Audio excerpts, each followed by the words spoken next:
Okay, by now you should have an understanding of position time graphs and of motion maps. Remember the position time graphs, the slope will tell us velocity, and the motion maps kind of use those vectors or those arrows to show us the velocities at certain times, and the dots show us the positions. So this first one is asking you to look at the motion maps and draw the velocity time graph from the motion maps that you have right here. I'm going to circle and look at Gru first in purple, and we'll use his as purple, and then we'll use Vector as orange. For Gru, we start here, initial position at -2. But information we need to fill out this velocity time graph is the velocity at certain times. So at time equals 1, which is what we're looking for, what is the velocity? Or time equals 0, what is the velocity? If I look at this, his first position and second position are 2 meters away. So he traveled 2 meters in the 1 second interval that happened.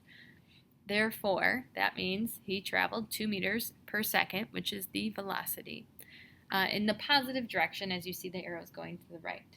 So at 0 seconds, he has a velocity of 2 meters per second.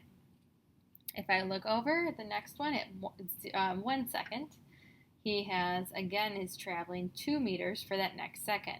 So on and so on. So if you are answering that at 1 second, his velocity is 2 meters per second.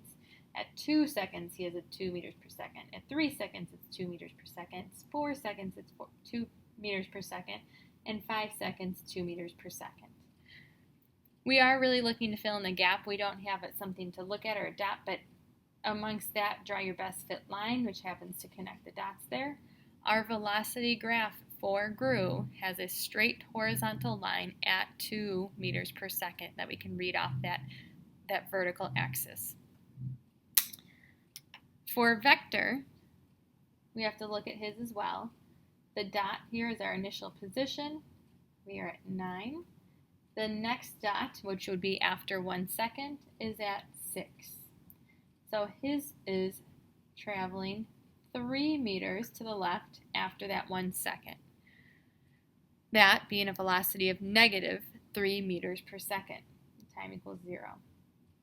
That happens again for time equals 1, 2, and 3. So if we were to draw his line, it would look like this. It's not the biggest deal if you continued on because we really only have enough to tell us about the first 3 seconds, but one might assume that it continued on and we just don't have the rest of the graph. But we'll leave it for what we are only told at this point. Going back to involving our position time graph, my thought is kind of like, what does the velocity time graph tell us? Well, it tells us velocities at certain times, but we know position graphs tell us stuff too. So let's look at what the position time graph would look like for this one. It's not drawn on your worksheet, or your note sheet, but just kind of is a little side thought. If I'm thinking about Gru, I know his velocity is 2 meters per second, and as a reminder, the slope on a position time graph represents velocity. So on this position time graph, I need to draw a positive slope that is represented by 2. I'm also given information that Gru has an initial position of -2 meters. So that, we'll start here, we'll pretend that that's -2, and give the slope something that could potentially be a +2 meters per second. Vector, on the other hand, he has a slope of 3, specifically -3. So we'll have a negative slope, and the line should be steeper than before. Also, you can see here his initial position was at 9 meters. So just guessing that that is somewhere around 9, and there.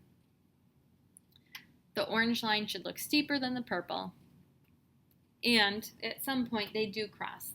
It's kind of hard to go from this velocity time graph to a position time graph. We had to use not only the velocity time graph, but also the motion maps given above. Those are what told us our initial positions, and we could have figured out maybe if they crossed, but it does seem like if you really look closely at this, they would be at the same position at the same time, somewhere between 2 and 3 seconds. So somewhere between 2 and 3 seconds is where those two lines cross on that position time graph. But notice we did not get the initial position from the velocity time graph. We depended solely on the motion map to figure out where to start these two lines. If we had the velocity time graph, we could have had many more options. We would have known that the two objects should have a positive and a negative slope, but we wouldn't have known where to start them. We might have assumed to start them at the same spot.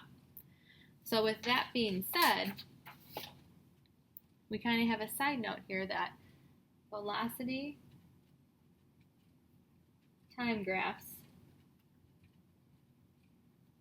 do not show initial positions. So nothing about the initial position is known on that velocity time graph. Going down to the second example, it's asking really just to go from a position time graph to a velocity time graph. So to draw that in. To do so, remembering that the slope on a position time graph represents velocity, we need to find the velocity off of our position time graph so we can plot it on the velocity time graph. I'm going to pick 2 points. Those seem to be good points to use. This would be 0 seconds, comma, 1 meter. And this one would be 10 seconds, comma, 6 meters. 6 meters minus 1 meter over 10 seconds minus 0 seconds gives me a value of 5 meters over 10 seconds. That reduces to 0.5 meters for every second, or a velocity of 0.5. At 0, I see that the 1 meter per second is here, so at 0 seconds I want to go up and put a point at 0.5 meters per second. But I really actually took the slope of the whole line, and noticing that the slope doesn't change tells me again that my velocity is going to be 0.5 meters per second at each time on this graph. So we'll see a nice horizontal line below. Something that we should also take a look at is graphs tend to have a lot of information hidden. If I'm looking closely, there are 2 things we can look at on a graph usually. One is the slope, and the other is the area. And when I say area, I mean the area under the graph, or more importantly, not the area all the way down to whatever boxes I left, but to the axis, or the x-axis. So the area under the graph to the axis, right there, has a physical meaning. By just working through this, we can take the area but include our units. So treat it as a rectangle that you're just finding the area for. The area is equal to base times height, and area for this one is equal to a base. We have a base that's 10 seconds long, and a height that is 0.5 meters per second. So a height that is 0.5 meters per second. I multiply those two together, and the area is equal to 10 seconds times 0.5 meters per second. My seconds cancel out or reduce to 1, and my value is 5 meters. So if area tells me 5 meters, I have to think to myself, the units are telling 5 meters for what? Is it 5 meters of a position? Is it 5 meters of a distance?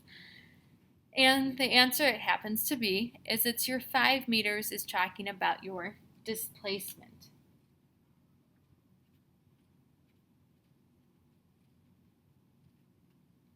So it's talking about your final position minus your initial position, or delta x, as we've described before. So the area under a velocity time graph is described as displacement. It's a neat tool that you can use to find out information if that's all you're given. You can go through and do the rest of these, but they just are more examples of using velocity time graphs going from position time and kind of checking out what parts of the graph we can use. All right, enjoy!